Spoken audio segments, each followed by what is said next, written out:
일단 뭐 이번 주 굉장히 힘들 수밖에 없었던 이유가 바로 이제 양대 지수의 이제 차익 매도라든지 실망 매도 물량이 나타나면서 특히나 고점 돌파를 한 이후에 추가적인 상승을 기대했던 개인 투자자들의 심리를 좀 무너뜨리는 모습이 나왔기 때문에 굉장히 힘드셨을 한 주가 아니었나라는 생각이 드는데요.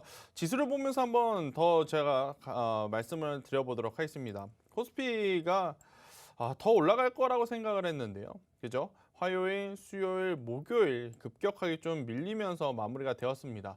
일단 뭐 우리나라 단일 시장에 대한 이슈라기보다는요. 전체적으로 이제 글로벌 시장에 가장 큰 영향력을 미치는 미국 시장에서 이 실망 매도 물량이 나올 수 있을 만한 이야기들이 계속해서 나오고 있죠. 뭐 여러분들도 아시다시피 두 가지가 있는데 첫 번째는 금리 인상에 대한 분위기. 그리고 두 번째는 테이퍼링에 대한 이야기. 자, 금리 인상이 뭐길래 왜 시장이 금리 인상 이야기만 나오면 이렇게 조정이 나올까라고 생각하시는 분들이 있어서 제가 간략하게 한번 정의를 해드리면 B2 있죠. 영끌. 우리도 빚을 내서 투자를 하신 분들이 굉장히 많을 거 아니에요. 개인 투자자만 그렇겠습니까?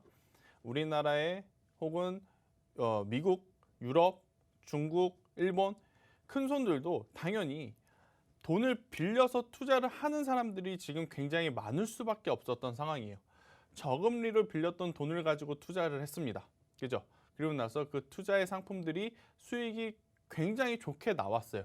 그러니까 이제는 빌린 돈에 대한 금리를 인상시키겠다고 하니 이제 다시 그 갖고 있던 종목군들, 갖고 있던 수익의 그 부분들을 실현을 하고 다시 이제 은행이라든지 돈을 빌려준 곳에 가져다 주기 위해서 매도를 하기 때문에 금리 인상 이야기가 나오면 주식시장에서는 매도 물량이 출현이 될 가능성이 굉장히 높다. 이렇게 이해를 하시면 될 것 같아요. 아마 지금 제 이야기를 들으신 분들은 금리 인상이라는 이야기가 나오면 왜 시장이 밀리는지 이제는 이해가 되셨을 것이다 라고 생각이 들고요. 이 테이퍼링이라고 하는 단어를 여러분들도 많이 들어보셨을 거예요. 이제 테이퍼링이 뭐냐면 그냥 회수한다라는 뜻으로 인식을 하시면 될 것 같아요. 그게 뭐냐? 코로나19가 터지고 나서 우리나라뿐만이 아니고 전 세계가 경기가 거의 올스탑이 됐습니다. 그죠? 많은 기업들이 공장 문을 닫고 가게 문도 닫고 그러다 보니까 나라에서는 경기 부양의 일환으로 많은 자원을 지원을 해줬어요. 그게 돈이 될 수도 있고 인적 자원이 될 수도 있고 여러 가지 자원들이 될 수도 있겠죠. 자, 그렇게 지원했던 것을 세금 인상을 통해서 회수를 할 수밖에 없습니다. 우리나라도 마찬가지고 그건 중국도 마찬가지일 것이고 미국도 유럽도 마찬가지인 거예요. 경기 부양을 위해서 나라의 돈을 먼저 씁니다. 그리고 어느 정도 회복이 되니까 그 풀렸던 돈을 회수하기 위해서 여러 가지 곳에서 세금 인상에 대한 이야기를 하니 그에 따른 차익 매도가 충분히 나올 수밖에 없는 그러한 지금 시장의 분위기 때문에 화요일, 수요일, 목요일까지 굉장히 큰 낙폭이 기록이 됐다라고 좀 말씀드릴 수 있을 것 같고요. 다행히 오늘 반등이 나왔습니다. 반등이 나왔는데 조금은 아쉬운 부분은 뭐냐? 수급이다. 지금 코스피 기준으로 보면 한번 볼까요? 코스피 같은 경우에는 오늘 기관이라든지 외국인 1%가 상승을 했음에도 불구하고 양매수가 잡힌 것이 아니고 외국인은 오히려 매도 물량이 아직까지도 4천억이라고 하는 금액을 내고 있어요. 그리고 코스닥 같은 경우에는 1%가 상승했음에도 불구하고 기관 내국인 양매수는 잡혔지만 금액이 너무 작았다. 이것을 보고 우리가 어떤 것을 준비를 해야 되느냐? 일단 방심의 끈은 놓지 말자. 저는 이 이야기를 드려보고 싶고요. 대신에 오늘 미국 시장은 아마 1% 부근의 강세는 충분히 나올 가능성이 굉장히 높다고 생각이 들거든요. 그래서 다음 주 월요일 날 아마 우리 시장도 오늘보다는 더 좋은 위치로 갈 가능성이 굉장히 높은데 이제부터는 또 시장의 테마, 시장의 주도주가 바뀔 가능성이 저는 높지 않을까라는 생각이 들어요. 자, 그동안 강했던 게 뭐죠? HMM, 해운주, 그죠? 그리고 페노션 같은 기업들 굉장히 강했어요. 조선업도 강했고, 그리고 포스코, 그죠? 현대제철, 제가 지금 말씀드리는 종목들이 뭐예요? 다 경기 민감주의 성격을 띈다라고 우리가 배웠잖아요. 철강, 해운, 이러한 쪽이 굉장히 좋았는데, 자, 지수가 회복을 함에도 불구하고 현대제철 밀렸습니다. 그리고 HMM도 최근까지만 하더라도 여기서 또 올라라고 했었던 종목인데 어제 흔들리더니 오늘도 조금씩 흔들리기 시작했어요. 그의 반면에 생각보다 강한 쪽이 있죠. 자동차. 자동차는 오히려 회복을 하고 있어요. 기아, SL, 만도, 현대 위아. 자, 이걸 보면서 우리가 무엇을 느껴야 되느냐면 한정된 자금을 가지고 어느 특정 섹터밖에 못 올린다고 제가 이 이야기를 한 2달 전부터 이야기를 드렸습니다. 그동안에 한정된 자금을 가지고 해운 쪽, 조선 쪽, 철강 쪽을 움직였다면 이제부터는 오히려 그들에게서는 차익 매도 물량이 나올 수 있어요. 기업이 안 좋아서 주가가 빠지는 것이 아니고요. 단기간에 많은 수익을 봤던 주체들이 이제는 수익 실현을 하는 겁니다. 그거는 너무나 당연한 흐름이다.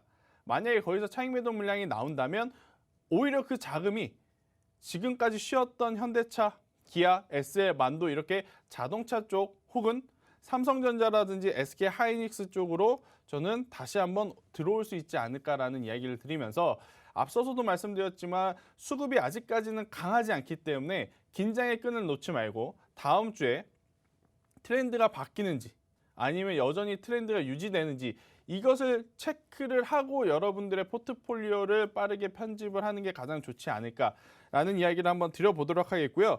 제 이야기대로 할 수 있다면 하시면 됩니다. 하지만 혼자서 할 수 없다면 저희 노란톡 메신저에 오셔서 같이 이야기를 나눠야 되는데요. 노란톡에 왜 들어와야 되는지 이따 보시면 알겠지만 먼저 여러분들 핸드폰 딱 켜시고요. 우리 보아 학생이 여러분들에게 노란톡 메신저 어떻게 들어오는지 순서를 알려드릴 겁니다. 그 순서대로 들어오셔서 저하고 이야기 나누도록 하겠습니다.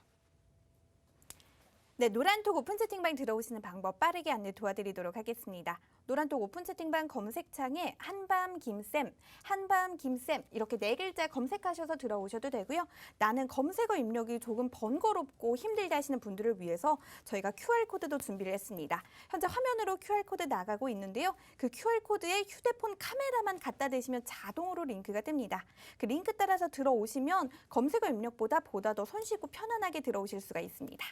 저희가 방송 1시간 동안 계속해서 화면 하단에 QR코드 띄워드릴 예정입니다. 언제든지 카메라 갖다 대셔서 스캔하셔서요. 따라서 들어오시면 저희 노란톡방에 들어오실 수가 있습니다. 네, 제가 이번 주 같은 경우에는 시장의 흐름이 굉장히 안 좋다 보니까 노란톡 메신저를 통해서 공략할 만한 종목들을 꽤 많이 좀 드렸었어요. 대표적으로 보면 컨택주에 대한 이야기를 좀 많이 드렸었던 것 같아요. TA 항공 그리고 파라다이스라는 종목을 말씀을 드렸는데 자, 두 종목 모두 다 컨택주의 대표적이라고 할 수 있겠죠. TA 항공은 당연히 항공주죠. 그리고 파라다이스는 카지노이기 때문에 코로나19가 완화되면 될수록 그리고 관광이 다시 재개되면 재개될수록 더 올라갈 수밖에 없는 컨택주의 대장주라고 보시면 될 것 같습니다. 일단은 저는 이 종목들 그리고 이 섹터들은 앞으로 계속해서 관심을 좀 가져야 되지 않을까라는 생각이 들어요. 자, TA항공 같은 경우에는 제가 한 번 더 디테일하게 말씀을 드리면 자, 저가항공이죠. LCC, 로우코스트 항공사를 이제 LCC라고 우리가 부르는데 대형 항공사라고 할 수 있는 대한항공이라든지 아시아나항공은 코로나19가 있었음에도 불구하고 실적에 그렇게 큰 타격은 실제로 없었습니다. 왜냐? 항공 화물이라고 하는 부분이 있었기 때문에. 자, 우스갯소리로 아니 항공 화물로 이렇게 좋은 실적을 냈으면 그동안에 대한항공은 왜 이 관광 산업을 했을까라는 이야기가 나올 정도로 항공 화물에서의 매출이 굉장히 컸었다라고 좀 이야기를 드릴 수 있는데 그와 반대로 단거리 노선이 많은 이 LCC 항공사들은요.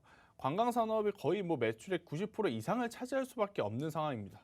코로나19로 인해서 여행길이 막히다 보니까 대다수의 종목들이 작년 2분기, 3분기, 4분기는 정말 역대 최저의 실적이 나올 수밖에 없었던 그러한 상황이지만 이젠 조금씩 회복하고 있죠. 그렇다고 해서 우리가 관광을 예전처럼 많이 다닌다라는 건 아니에요. 다니진 않지만 주가라고 하는 것은 3개월 혹은 6개월 혹은 그보다 더 많은 개월수를 선반영을 해서 먼저 움직이는 경향이 없지 않아 있습니다. 그러다 보니까 항공사들이 지금 먼저 움직이고 항공사가 움직이면 따라 움직이는 섹터들이 있죠. 면세, 화장품, 이러한 소비재 관련 기업들의 추가적인 주가의 상승세가 굉장히 좋다. 자, 이번 주의 특징주라고 하면 아모레퍼시픽이 아닐까 싶어요. 아모레퍼시픽이 우리에게 시사하는 바는 굉장히 컸습니다. 저는 이 종목을 통해서 두 가지로 좀 체크를 할 수 있었는데, 첫 번째는 앞서 말씀드린 대로 컨택트주에 대한 관심도가 굉장히 높구나. 이게 첫 번째였고요. 두 번째로는 이제는 소비 문화, 소비 패턴 자체가 화장품 안에서도 혹은 의류 안에서도 혹은 자파 안에서도 굉장히 고가의 브랜드를 선호하는 소비 패턴들이 굉장히 많아졌구나라는 것을 느낍니다. 아모레퍼시픽 같은 경우에는 사실 예전에는요, 고부가치 브랜드가 있음에도 불구하고 제품을 사용하는 연령대가 조금 높다라는 것 때문에 시장에서는 그렇게까지 탄력적인 움직임을 보였던 기업은 아니에요. 뭐 설화수라든지 뭐 헤라라는 이러한 브랜드들. 그런데 최근에 보면 이렇게 고가의 브랜드 라인업이 오히려 더 잘 팔리는, 실질적으로 경기에 대한 부담감도 있고 부채는 늘어난다고 하는데 잘 팔리는 거는 명품이 잘 팔린다 그래요. 그러다 보니까 아모레퍼시픽처럼 고가의 라인업을 가지고 있는 기업들의 실적이 사실 예전에 로드샵으로 유명했던 뭐 미샤라든지 뭐 토니모리라든지 이러한 화장품 브랜드를 가지고 있는 쪽보다 훨씬 더 좋은 매출을 올릴 수밖에 없는 지금 소비 패턴으로 가져가고 있다라는 것을 느낄 수 있어서 아모레퍼시픽을 보면서 우리도 지금 투자를 할 때 고민을 해봐야 될 것은 의류라든지 자파 이러한 종목들이요, 우리가 생각하는 것보다는 더 좋은 영업 이익을 남길 가능성이 높다는 것을 생각하셔야 돼요. 예를 들면 무엇을 예를 들 수 있겠냐면, 제가 지난주에도 한번 이야기를 드렸는데, 우리나라에 지금 진출한 해외 유명 브랜드 중에 루이비통과 에르메스가 있어요. 헤르메스가. 그런데 우리나라에서 총 판매한 매출을 보니까 루이비통 같은 경우에는 1조를 팔았다고요. 에르메스 같은 경우에는 5천억을 팔았다 그래요. 그런데 매출액은 이렇게 50%로 루이비통이 거의 2배 가깝게 많이 팔았는데 영업이익, 마진율은요, 두 동사가 똑같다 그럽니다. 그만큼 고마진 제품이 지금 더 많이 선호를 하는 사람들이 많다라는 거예요. 화장품도 마찬가지고 지금 여러분들이 이제 앞으로 관심 가져야 되는 종목군들도 고가의 브랜드 라인업을 갖고 있느냐 가지고 있지 않느냐에 따라서 주가가 반응하느냐 반응하지 않느냐 갈릴 가능성이 굉장히 높다라는 겁니다. 그렇기 때문에 컨텐츠주를 보실 때에도 기존에 하던 산업의 회복은요, 너무나 당연한 거예요. TA항공도 그렇고 파라다이스도 그렇고 본업이 회복하는 것은 너무나 당연한 겁니다. 하지만 이제 거기에 더해서 얼마만큼 추가적으로 성장할 수 있는지를 체크를 해야 되는 시장이 오고 있지 않나라는 이야기를 한번 드리면서, 반도체도 마찬가지예요. 삼성전자, SK하이닉스, 아마 개인 투자자분들이 이제는 더 잘 아시는 분들이 많을 것 같아요. 그만큼 국민 주식이 되었기 때문에 반도체 산업에 대해서는 모르시는 분들이 없을 정도로 다들 빠삭하게 알고 계시다라고 생각이 드는데, 주가가 더 올라가기 위해서는 뭐다? 우리가 알고 있는 것 그 이상으로의 성과를 내야 되거나 그 이상의 성장 모멘텀 동력을 가져야지만 올라갈 수 있다라는 것을 여러분들이 꼭 체크를 해야 된다는 겁니다. 자, 삼성전자라든지 SK하이닉스 어제만 하더라도 계속해서 밀렸어요. 하지만 오늘 올랐죠. 왜? 정부에서 혹은 미국에서 반도체 산업에 엄청나게 많은 금액, 우리가 생각지도 않은 금액을 투자한다는 이야기가 나오자마자 이렇게 오른 거예요. 그러니까 앞으로 여러분들이 지금 가지고 있는 종목을 만약에 수익 실현을 하신다거나 손절을 하신다거나 대응을 해서 현금을 가지고 계시다면 그동안의 본업을 뛰어넘는 새로운 성장 모멘텀이 갖는 기업에 투자를 해야 된다라는 것이고, 그것을 혼자 찾기 어려우면 제가 이제 방송마다 드리는 블라인드 종목에 집중을 해주시거나 아니면 노란톡에서 저하고 같이 이야기 하시면 된다라는 이야기를 한번 드리면서요, 여러분들의 고민을 한번 좀 빠르게 제가 짚어드리도록 할게요. 첫 번째 종목이 더존 비주온입니다. 86,100원에 비중 18%예요. 더존 비주온. 참 이 종목, 이 기업이 좋은 기업이에요. 네, 좋은 기업입니다. 기업은 좋아요. 근데 주가는 안 좋아요. 일단 결과부터 드리면 손절해야 되는 게 맞을 것 같아요. 사실은 9만 원이라는 가격대가 이탈이 되지 않았으면 저는 조금 더 가져가 봤으면 하는 생각이 없지 않아 있었습니다.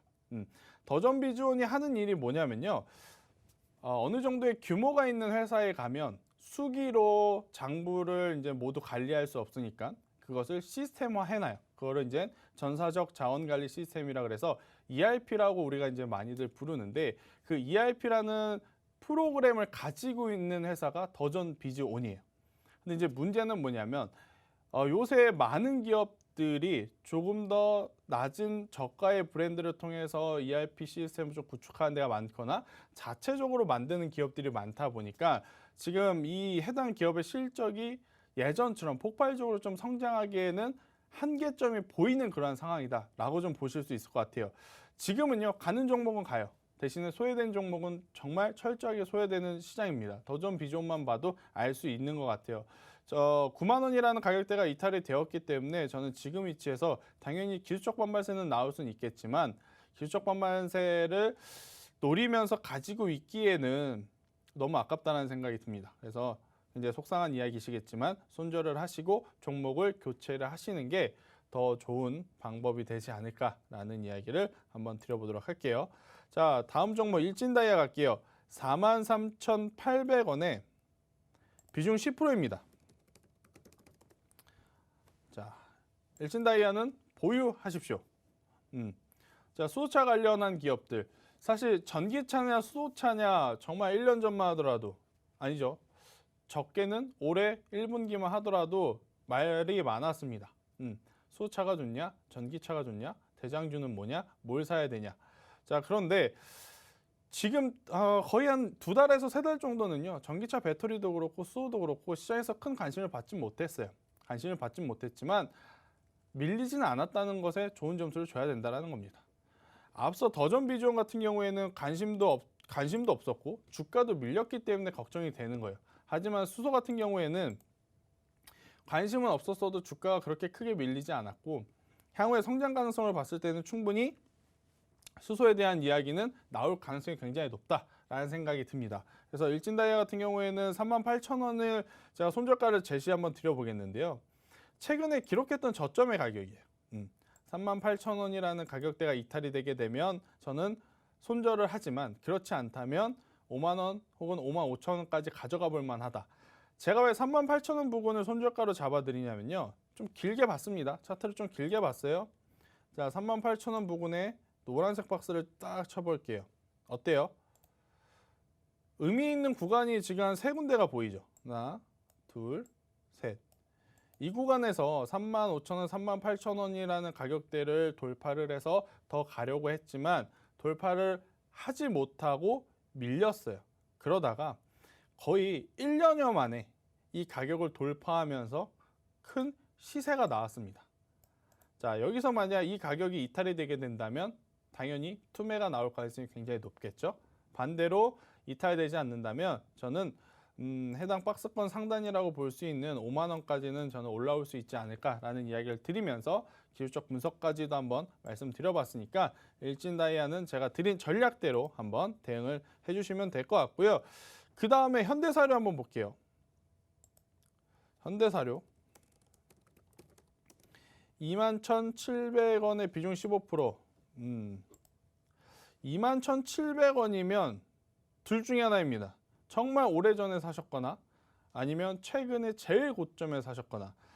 자, 만약에 최근에 제일 고점에서 사신 분이라면 이거는 투자 매매의 방법이 일단 잘못된 거예요. 좋은 기업을 샀냐 나쁜 기업을 샀냐 이게 문제가 아니고 왜 이 가격대에 샀냐가 저는 문제라고 생각이 들어요. 자, 현대사료 같은 경우에는 제가 앞서서도 말씀드렸죠. 테마적으로 움직이는 종목들, 변동성이 큰 종목군들, 개인 투자자분들이 주식에 굉장히 흔한 격언, 가는 말에 올라타면 더 좋은 수익을 낼 수 있다. 그거를 들으시고 달리는 말에 잘못 올라타다 떨어지면 남들보다 더 크게 다칠 수 있다는 이야기를 드렸습니다. 현대사료 같은 것도 마찬가지예요. 달려요. 올라가요. 떨어질 수 있나요? 그렇죠. 자, 잘못하면 어떻게 된다? 떨어진다라는 거예요. 아이고. 떨어진다. 자, 떨어진다. 그러니까 이 종목을 가지고 계신 분들은 우선은 보유 의견을 드릴게요. 보유 의견을 드리지만 나중에도 이러한 종목군이 있어도요. 쫓아갈 필요 없어요. 제가 뭐라 그랬죠?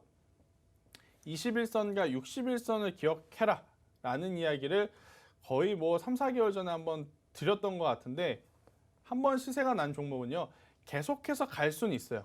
자, HMM 예를 들어 볼게요. 계속해서 갈 수는 있습니다. 갈 수는 있어요. 그런데 21선과 61선에서 기다려서 두 번에 나눠서 매수를 한다면 저는 급등주들도 다 잡을 수 있다라는 이야기를 합니다. HMM 기준으로 볼까요? 첫 번째 상승 때 상승해요. 나한테는 매수가를 주지 않고 가는 것처럼 보입니다. 여기서 사는 게 아니에요. 21선까지 기다리면 1차 매수를 제가 하라 그랬습니다. 어때요? 1차 매수점이 이 지점이에요. 아니 전문가님 앞에서 산 가격이랑 1차 이 기다렸다 사는 가격이랑 비슷한데 그냥 여기서 사도 되는 거 아니에요?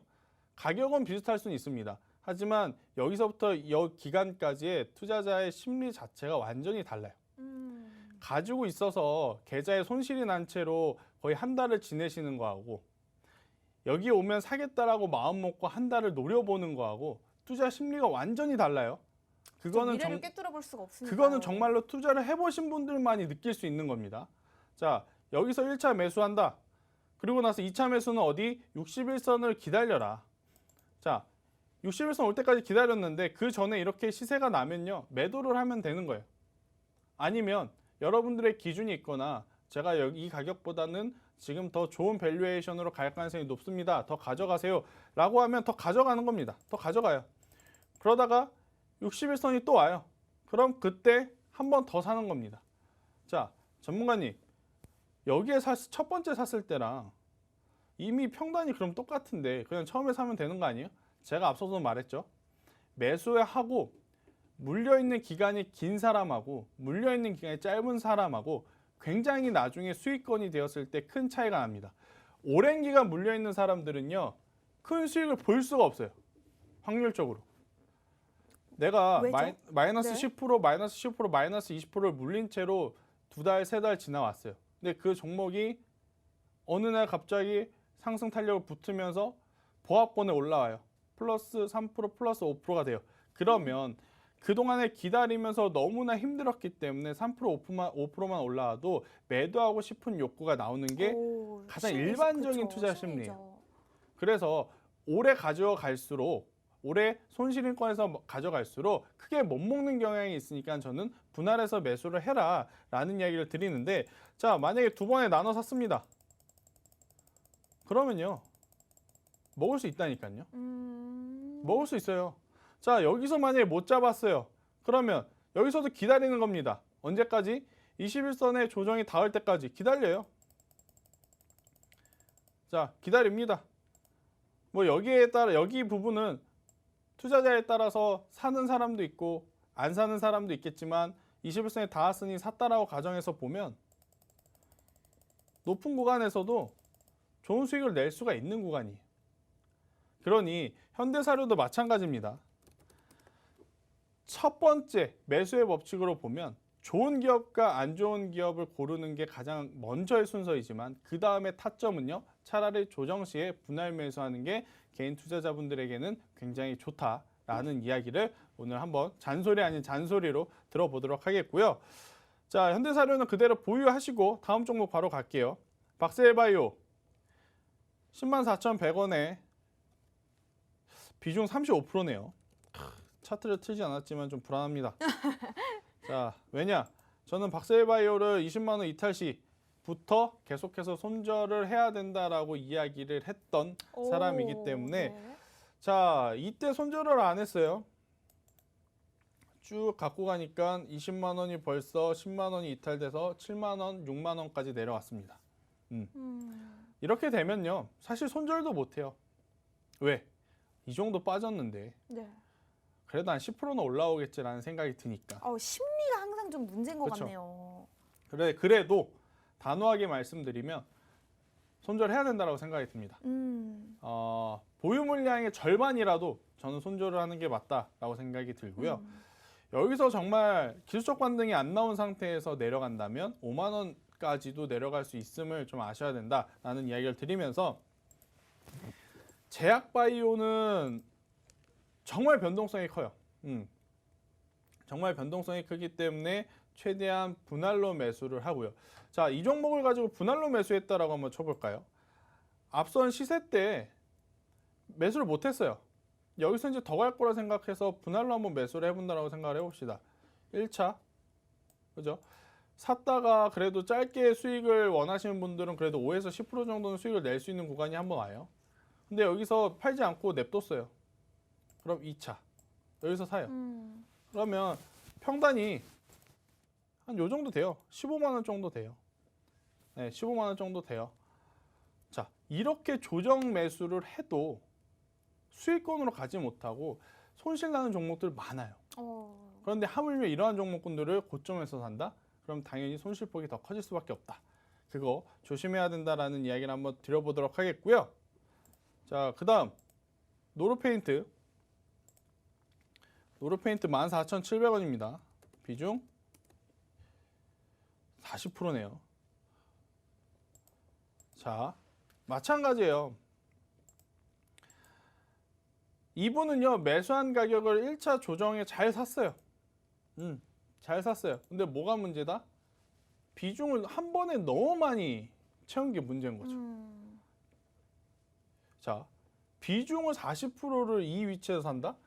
그러면 손절을 생각하고 저는 매매를 했다라고 생각밖에 안 들어요. 만약에 여러분들이 앞으로 어떠한 매매를 하든지 이렇게 시세가 난 종목들 이 고점에서 잡으려면 전체 계좌에서 5에서 10% 1차 기다렸다가 61선 2평 닿으면 보유하고 있는 물량 그대로 추가 매수. 그렇게 전략을 가져가셔야지만 좋은 결과를 낼 수 있다. 자, 우선은 노르페인트 같은 경우에는 건설에 대한 기대감이 여전히 남아있기 때문에 보유 의견을 드리겠습니다만은 12,000원이라는 가격대가 이탈이 되게 되면 그때는 굉장히 위험합니다. 위험하다라는 게 그냥 안 오른다라는 건 아니고요.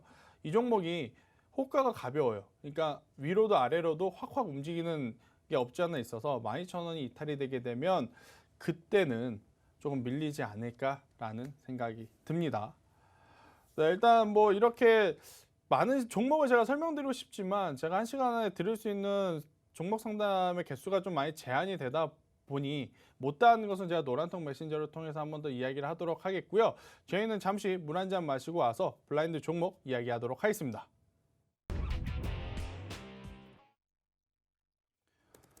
네, 일단 종목 상담을 하나 더 가고 갈게요. 제가 이 퀀타 매트릭스라는 종목을 문의 주신 분이 있는데 제가 체크를 해놓고 드린다고 했다가 지금 못 드리고 지나간 것 같아요.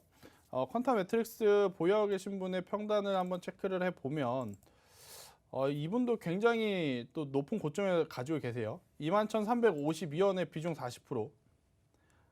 자, 여러분들에게 지금 신규 상장하는 종목에 대한 팁을 좀 알려드릴게요. 빠르게 알려드릴게요. 자, 신규 상장한 지 얼마 안 된 종목들은요. 상장한 날에 이 저점을 깨면 절대 안 됩니다. 저점을 깨면 그것은 손절을 해야 된다라는 시그널이에요. 예를 들어 볼까요? SK바이오팜도 마찬가지예요. 저점이 깨면 제가 손절을 해야 된다라는 이야기를 드렸고 저점이 안 깨면 매수를 해야 된다라는 이야기를 드렸어요. 그리고 SK바이오사이언스도 마찬가지입니다. 저점을 깨면 나중에 다시 그 저점을 돌파해서 올라올 때까지는 위험하니 손절 시그널이라는 이야기를 드렸어요. 자, 퀀타 매트릭스도 마찬가지입니다. 뭐 4D 프린팅 사업도 있고 아마 미생물 관련 사업도 이렇게 진행을 하면서 기술력은 충분히 있어요. 하지만 투자 심리가 굉장히 많이 위축됐기 때문에 지금 위치에서는 저는 절반 정도는 손절을 해야 된다고 생각이 들어요. 당연히 많이 빠졌기 때문에 기술적 반등에 입각해서 16,000원, 17,000원까지도 한번 올라올 수는 있지만 그래도 절반 정도는 손절하고 가는 게 더 좋은 전략이 되지 않을까라는 이야기를 한번 드리면서 퀀타 매트릭스 같은 경우에는 노란톡에서 저와 같이 한번 꾸준히 이야기하면서 가도록 했으면 좋겠다는 이야기를 드리면서 자, 오늘 그러면 안 좋은 종목을 대처해서 앞으로 어떠한 종목을 사는 게 좋을지 제가 이제 준비를 해왔는데 힌트를 듣고 가야 되겠죠. 네, 우리 보아 학생의 블라인드 종목 힌트를 한번 듣고 오도록 하겠습니다. 네, 종목 상담이 끝났는데요. 이제 종목 상담이 끝나는 동안 오늘따라 유난히 김쌤이 손절해라 하고 좀 이렇게 날카로운 말을 해주신 종목들이 굉장히 많았습니다. 하지만 우리 김쌤 그렇게만 말씀하시고 가실 분이 아니죠. 여러분들의 종목 상담을 다 해드리지는 못했지만 그래도 여러분들께 이 다음 주에 수익을 낼 수 있는 종목 한 가지는 제시해 주신다고 합니다. 바로 우리 한밤의 기막힌 투자 우리 김쌤의 투자백서 아주 야무지게 준비한 코너인데요. 바로 블라인드 종목 제가 힌트를 준비해 보도록 하겠습니다. 오늘 종목은 사실 굉장히 좀 낯이 익은 종목인 것 같아요. 저희가 좀 여러 번 블라인드 종목으로 나왔던 종목인 것 같은데 우리 일단 김쌤께 간단히 여쭤보도록 하겠습니다. 김쌤 혹시 이 음식에서 고기를 더 좋아하시나요? 아니면 야채를 더 좋아하시나요? 당연히 고기를 더 좋아하죠. 아, 야채라고 대답해 주시길 아, 바랬는데 그래요? 고기를 좋아합니다. 고기를 좋아하신다고 하네요. 저도 굉장히 고기를 좋아합니다. 그래서 오늘 블라인드 종목은 이 앞에 두 글자가 영어로 이루어져 있는데요. 이 뭔지 좀 또 허공을 바라보고 계신 것 같은데 예, 알파벳 두 글자인데 제가 이 스테이크를 굉장히 좋아합니다. 그리고 이 치킨을 굉장히 좋아하는데요. 켄터키 후라이드 치킨을 좋아합니다. 스테이크와 켄터키 후라이드 치킨의 알파벳 첫 글자를 하나씩 따면 이 두 개가 완성이 되는데 그게 바로 오늘 블라인드 종목 앞에 두 글자가 완성이 될 수가 있습니다. 그리고 이 중간 글자는 우리 한밤 가족들이 이제 이 정도는 좀 패스해도 아실 것 같아서 맨 마지막 글자로 넘어가도록 하겠습니다. 제가 고기가 굉장히 좋다고 말씀을 드렸는데요. 이 고기는 어디에서 나오죠? 어디에서 나오죠? 그렇죠. 동물에서 그렇죠. 동물에서 나오죠. 그럼 동물은 어디서 키워질까요? 바로 그 지역이 있어요. 네. 그게 있어요. 네, 바로 이 농장에서 키워지게 됩니다. 오늘 한밤 가족들 좀 영어를 하는 그 머리를 좀 이 작동시키셔야 될 것 같은데요. 앞에 제가 말씀드린 음식 두 가지의 이니셜 한 글자씩을 따시고요. 이 고기들, 동물들이 날 수 있는 장소 바로 농장입니다. 이 농장을 영어로 바꿔보시면 맨 마지막 글자가 완성이 될 수가 있는데요. 이 정도 드렸으면 가운데 세 글자는 안 드려도 우리 한밤 가족들 아실 수 있을 거라고 생각합니다. 노란 톡방에서 지금 많이 맞춰주시기를 보고 있을게요. 네, 일단 뭐 팜벨트, 뭐 러스크벨트라는 단어를 여러분들도 아실 거예요. 이제 농장 지역과 이제 공장 지역. 그 중에 이제 농장 지역과 조금 연관이 있는 단어들을 이렇게 조합을 해보면 제가 오늘 가지고 온 블라인드 종목에 대해서 조금 추출할 수 있을 것 같은데 이 종목에 대한 힌트를 드리자면 정말 단순합니다. 정말 단순해요. 아마 제가 이 이야기를 하면 왜 이 종목을 갖고 왔을까 의아해하실 수는 다 이해는 하실 거예요. 여기서 더 빠질 때가 있을까라는 생각이 듭니다. 주가가 좋은 기술력을 갖고 있기도 하고 좋은 실적을 냈음에도 불구하고 사실 주가가 좀 많이 밀린 기업이에요. 그럼 바로 이 무릎에서 서서 어깨에서 파는 거를 실현할 수 있는 종목인가요? 그렇죠. 그리고 하이 리스크 하이 리턴이라는 단어 아마 여러분들 많이 아실 거예요. 알죠, 근데 이 알죠. 종목 같은 경우에는 지금의 위치는요. 로우 리스크 하이 리턴이 될 가능성이 저는 충분하다라고 생각이 들어요. 굉장히 매력적으로 들리는 그렇죠. 문구네요. 제가 주식을 할 때 가장 선호하는 게 뭐냐면 매수한 가격과 손절 가격의 그 괴리, 예, 괴리가 굉장히 작은 기업을 선호합니다. 그게 근데 뭐냐면 사실 그렇게 다 하고 싶은데 그게 조금 힘들기 때문에 못 하는 거잖아요. 그게 뭐냐면 저는 목표가보다도 손절 가격이 뚜렷한 종목을 더 좋아해요. 왜? 네. 손절 가격을 뚜렷하게 정해놓지 않으면 밀렸을 때 다들 합리화를 하기 시작합니다. 행복 회로를 돌리시는 투자자들이 굉장히 많아요. 또 행복해로. 내가 샀으니 가겠지. 내일은 가겠지. 이번에 내가 샀으니 이번에는 여기서 반등을 주겠지. 하지만 안타깝게도 그러한 종목분들은 다 저 세상을 가버리죠. 그죠? 네. 자, 그런데 이 종목 같은 경우에는 이 손절 라인을 조금 정확하게 잡아드릴 수는 있을 것 같아요. 손절 라인을 정확하게 잡을 수 있다는 것은 아무리 변동성이 나온다 하더라도 그 짧은 손실로 끝낼 수 있고 다시 뭐 재공략을 해볼 수 있는 그러한 종목이다라고 생각이 들고요. 두 번째로는 기관의 수급 그리고 오늘입니다. 외국인과 기관의 양매수가 들어온 종목이기 때문에 저는 충분히 지금 위치에서 한번 체크를 해봐야 된다. 바닥권에서 양매도가 아닌 양매수가 들어왔다라는 것은 지금보다는 주가가 더 올라갈 가능성이 높다라는 것을 의미하는 저는 수단이라고 생각이 들어요. 그래서 지금 위치에 이 종목을 충분히 공략해 볼 만하다라는 생각이 들고 이게 신규 상장한 지 얼마 안 됐습니다. 차트 네. 한번 보면서 이야기를 드릴게요. 아마 차트 보면 다 아실 겁니다. 네, 신규 상장한 지 얼마 되지 않는 종목인데 이 종목을 제가 왜 이야기를 드려보냐면 보호해소 물량이라고 하는 수급적인 불확실성도 이제 모두 마무리가 되었어요. 마무리가 되었기 때문에 이제는 본업의 성장성, 본업에 대한 실적에 따라서 평가를 다시 한번 제대로 받아볼 수 있는 종목, 받아볼 수 있는 위치, 저는 이렇게 생각이 듭니다.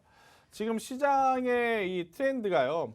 제가 다음 주에 이제 어떻게 바뀌는지 가장 중요하다라는 이야기를 앞서서도 드렸어요. 그동안에 계속해서 시장을 이끌어왔던 주도주격인 철강이라든지 해운, 조선이 계속 다시 끌고 갈 것이냐, 아니면 거기서 차익 매도 물량이 나오면서 그동안에 쉬었던 제약바이오, 반도체 IT 시총 상위 투톱 반도체 IT가 이어서 혹은 자동차 산업이 이어서 바톤을 받아서 올라갈 것이냐, 이 부분을 체크를 해야 되는데 만약에 앞선 주도주가 조금 밀리면서 그동안 쉬었던 종목들이 올라간다라고 가정을 했을 때는 저는 이 종목군들 지금 바닥권에서 기관 투자자 혹은 외국인 투자자들의 수급이 붙어있는 종목군들이 다른 어떤 종목들보다 더 탄력적으로 움직일 가능성이 저는 굉장히 높다라는 생각이 들어서 이 종목을 지금 위치에서 사는 게 저는 가장 좋지 않나라는 생각이 들어요. 뭐 셀트리온은 아닙니다. 그래, 셀트리온은 아니고 삼성바이오로직스도 아니에요. 자, 그 종목들을 하지 않는 이유는 뭐냐면요. 삼성바이오로직스는 뭐 CMO에 대한 이슈가 있어서 더 올라갈 가능성이 높지만 지금의 위치는 뭐예요? 52주 신고가를 계속해서 경신하는 고점에 대한 부담감이 있는 상황이고, 셀트리온은 뭐가 있죠? 앞으로 이 3사에 대한 합병 이슈가 있어요. 합병 이슈에 따라서 가격의 변동성이 뭐 위로도 오를 수 있지만 아래로도 또 변동성이 나올 가능성이 굉장히 높기 때문에 웬만한 불확실성은 조금은 피해가자라는 생각이 들어서, 그러면 어떠한 종목을 제가 지금 어떠한 제약바이오로 관심 가질까라고 봤을 때 충분히 오늘 가지고 온 이 종목 지금 위치에서는 저는 공략 가능하다라고 생각이 들어서 여러분들께도 말씀드리는 거니까요. 이 종목이 뭔지 맞추는 것도 물론 중요합니다. 하지만 여러분들이 주말에 무엇을 했으면 좋겠냐면 이 종목이 뭔지 알았다면 이 종목에 대한 기업 연역이라든지 기업 기술력이라든지 중요하죠. 네, 상장한 지 얼마 안 됐기 때문에 여러분들이 충분히 주말 이틀 동안 뭐 시간 짬 내서 볼 수 있는 내용들이 많거든요. 제가 그거 노란톡방에다가도 그럼 올려드리도록 할 테니까요. 보시면서 어떠한 종목인지 그리고 어떠한 부분을 우리가 중요하게 체크를 해야 되는지 아셨으면 좋겠다는 이야기를 드리도록 하겠습니다. 자, 오늘도 1시간 동안 정말 힘차게 달려왔습니다. 많은 종목을 상담드려야 하지만 그러지 못한 부분은 양해 부탁드리도록 하겠고요. 못다한 이야기는 노란톡에서 제가 해드리도록 하고, 오늘 저와 보아 학생은 여기서 물러나도록 하겠습니다. 시청해주신 여러분들께 감사하다는 인사 드리도록 하겠습니다.